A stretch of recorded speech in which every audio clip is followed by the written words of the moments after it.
Hello, hi, and welcome to Skipping the Small Talk with Empower Autism, a podcast where we discuss everyday experiences, autism-affirming advice, and more. My name's Riley, and I'm here today with Holly, who Hello. has graciously said you would come on and talk to us about planning and budgeting at quite short notice, and also on your birthday. Thank you. Have you done anything for your birthday? Can I ask you that? We did some weekend celebrations. It was very family friendly and low key. So Yeah, fair enough. nothing exciting. Well, we've got a cake today, which I didn't know was going to happen. Was that organised just now? Tomorrow I went and got a cake. Yeah, just today. My favourite cake, cheesecake, factory, Black Forest Gâteau. Wow, okay. I don't think I've had that one. It's my go-to birthday cake. Yes, nice. I recommend. Very excited. So we're talking about planning and budgeting, yes, which is part of the Empower Life Skills modules. Did you want to just talk a little bit about like yourself and what your relation to that program is? Sure. So I am the program coordinator. So I help organize the programs when they're scheduled. I look after our facilitators and make sure participants have everything that they need to make sure that the modules they engage in are relevant for them. You mentioned to me earlier that you've had some kind of big ideas for this module in particular, maybe changing it around a little bit. Yeah, so the module just now, planning and budgeting, focuses on kind of why we spend. So there's a lot of information out there, really relevant information about, what to do in sales environments when we're feeling pressured, and how to kind of be more aware of what we're spending, why we're spending it.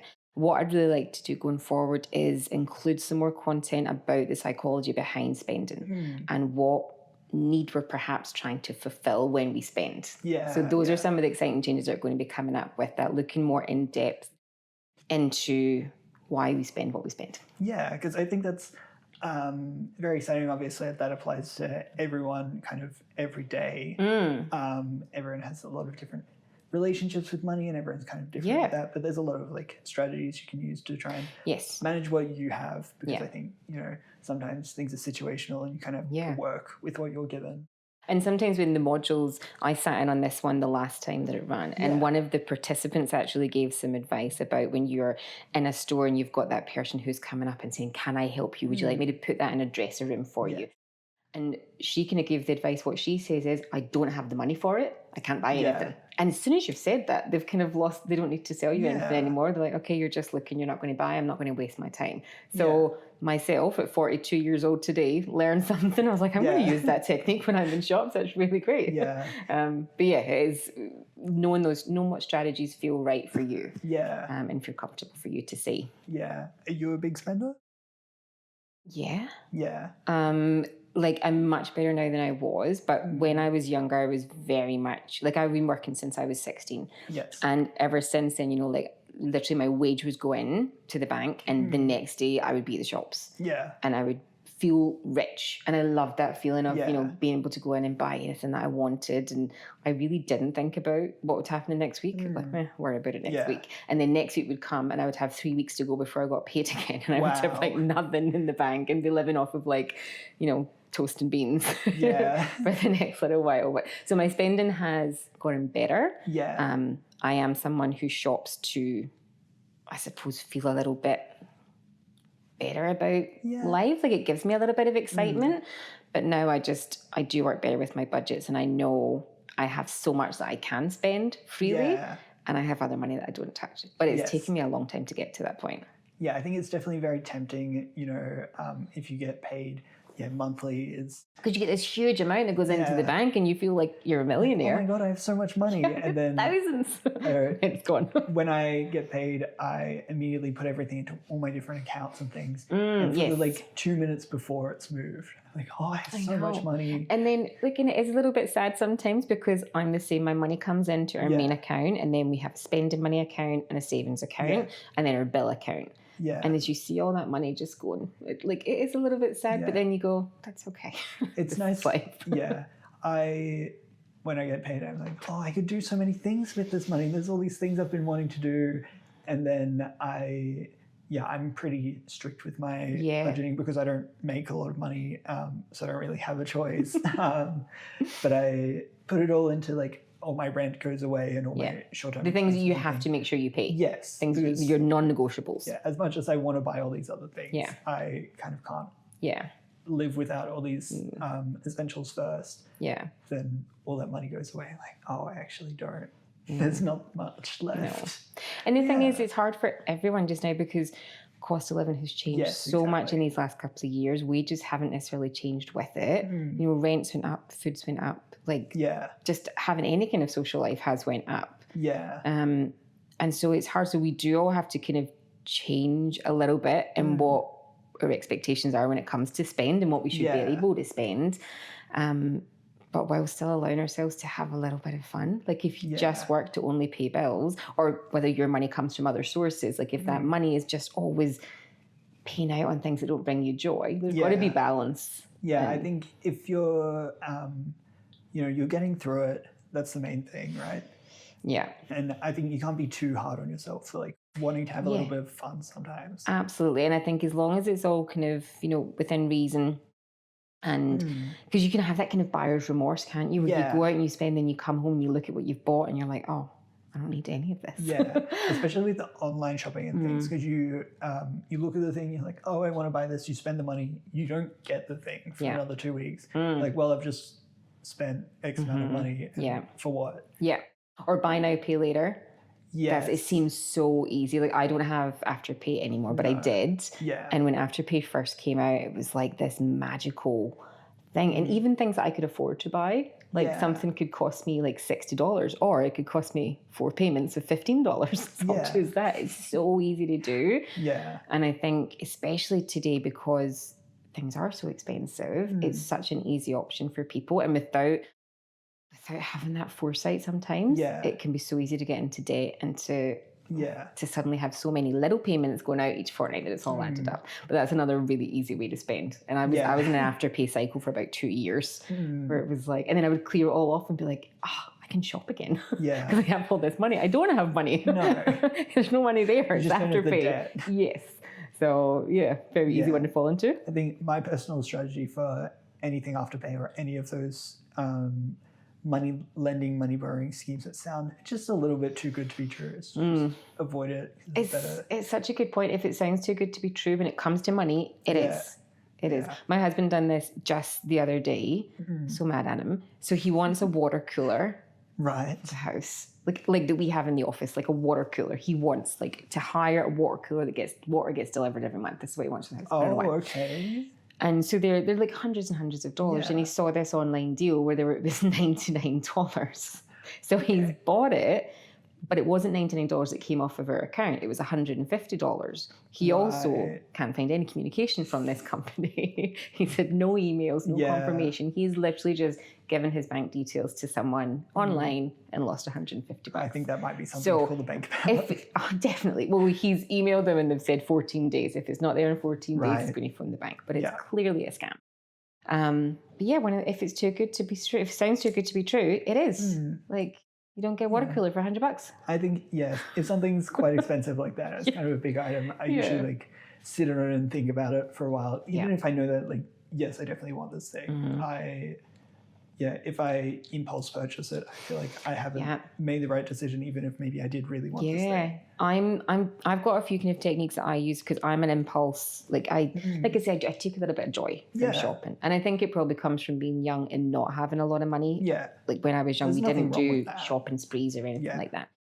So I'll have online shopping carts. So I'll be on whatever the online store is, and I'll put everything into my cart. But then when I go through and I see the cart and I see the money, I'm like, I'm just going to leave that there. Yeah. And then I might log back in a couple of days later. Sometimes I do end up buying it, but quite often I don't. The impulse, whatever I needed to fulfill in that moment, that's kind of been fulfilled in another way. Yeah. And I just kind of lose the... Sometimes it's just like to like look at things and just think about it. Yeah. Like the fantasy of, I have so much money, I can spend all of it. Yeah. Do you see people, at least I see people a lot online doing like shopping hauls and stuff. And in my mind, that is such an unattainable thing. Like, I don't know where these people are getting all this money to do like hundreds of dollars shopping hauls on a regular basis. Do you mean like YouTube videws and things like that? Yeah, and like TikTok and stuff.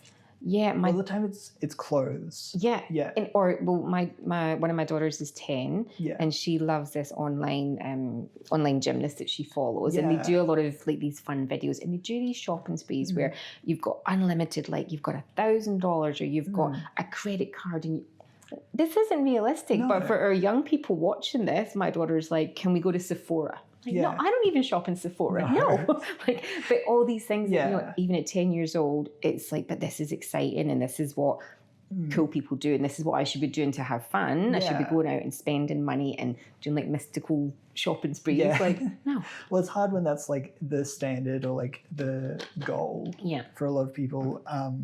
And it's, put out there as something that is attainable when realistically it's not. No. Like these people are getting like brand deals and stuff where they're given the money to then go do these things. Yeah. Or like, they're being paid from the video that they're making to pay off what they're buying in the video and stuff. I want to see those YouTube videos where they're kind of telling you this is where this money came from. Or this is what we had to do to get to this point. You know, where's all those videos? Because it does seem like, oh, this is something that anyone can do.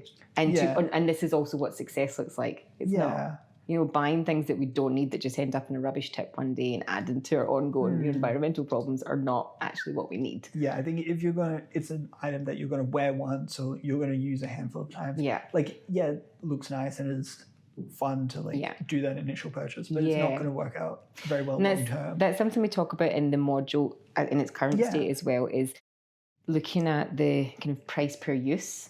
So if you are looking at an outfit and it's an outfit that you're going to wear to work, so you're probably going to wear it maybe like once a week or once a fortnight, and it'll probably last for the next year or something. And that outfit costs $50.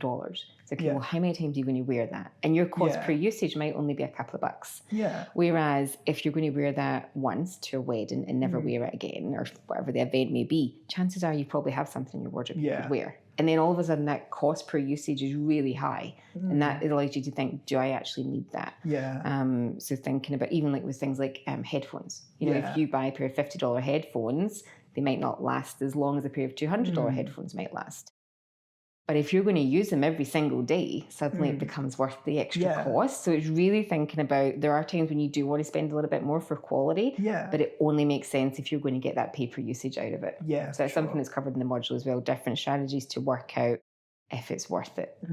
I think this was actually a bit of a trend on social media a few years ago. I think people were calling it girl math, because people were talking about, when I purchased this thing, this is like my justification strategy.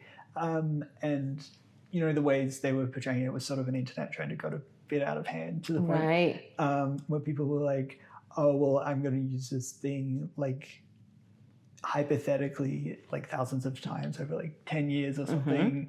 But like it is a genuine strategy and it is really good. And absolutely. It makes something worth it or not. When it's like, essential things or like non-essentials, but like things that you really care about and would use a lot. I think even hobbies that like, maybe not so much if you're starting a hobby and you're not sure about it, but you know, if you know you're really into this thing and this thing brings you joy, it's 100%. Okay to invest money into it. Yes, it's okay to invest money in yourself and your own well-being. And sometimes, we need a little bit of joy in life for that to happen. Yeah, definitely agree. Yeah. Did you have any other strategies that you use particularly that you'd like to shout out for saving money?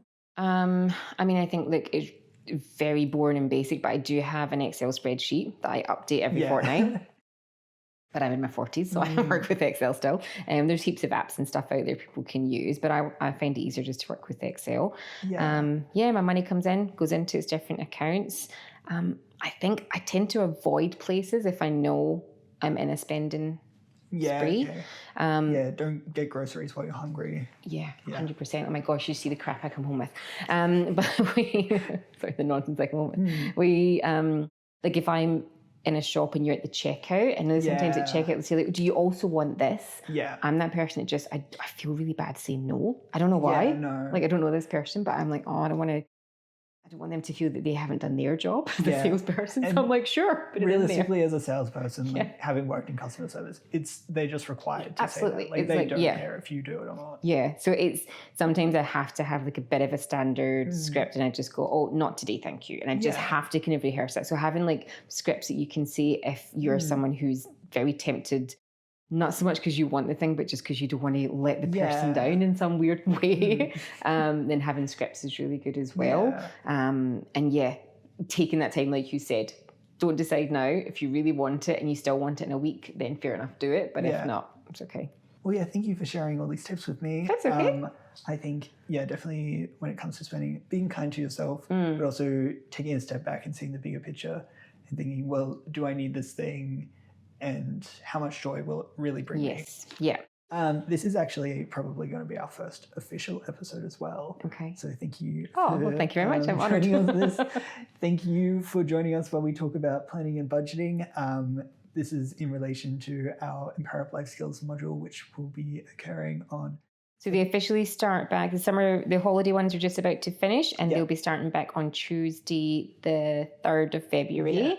And then they run every first and third Tuesday from then. So our schedule will be up on the website. And look out for the Planet and Budgeting one and come and learn if some you'd like tips. to join us on planning and budgeting on February 3rd, let us know. Otherwise, if you'd like us to talk about anything else in particular, let us know in the comments below. And we'll see you in the next one. See you next time. Thank you. Bye.